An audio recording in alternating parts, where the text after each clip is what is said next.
Hello. So, you typed in, can you make your own anime? And before you get to this video, you've probably seen like 5 other clips telling you, yeah man, just buy a Japanese animation studio. But I'm not going to tell you that. I'm going to tell you something different. I'm saying yes.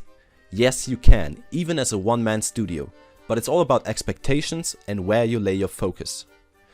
But actually, let's go back just one more question. Why would you even want to make an anime?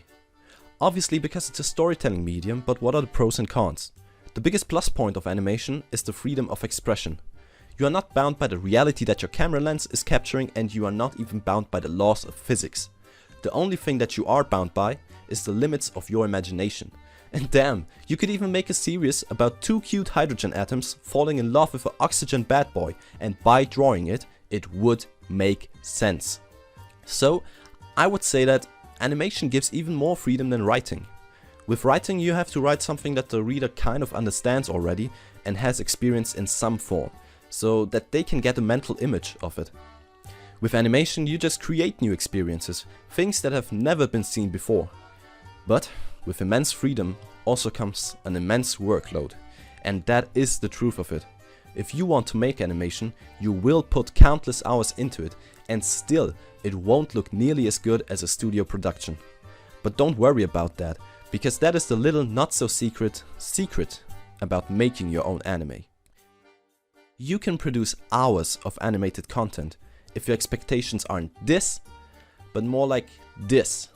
And wait a minute, some of you might already tune out thinking, I want people to see my stuff if I put so much work into it, but who's gonna watch it if it looks like a 5-year-old has drawn it without even really trying? Well, probably some 5-year-olds, but other than them, there is an audience for it.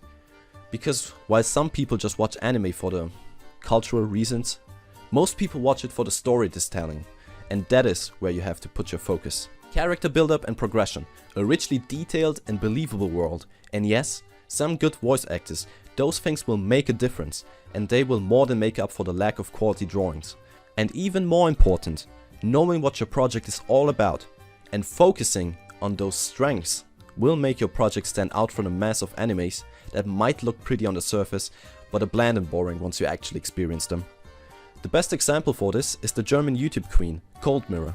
She's making some very simple animes, but because her channel is all about her really great nonsensical humor, she can use animation as a tool to put even more focus on that strength of hers, her kind of unusual humor, and hundreds of thousands of adults are waiting with anticipation for her ever new installment of this.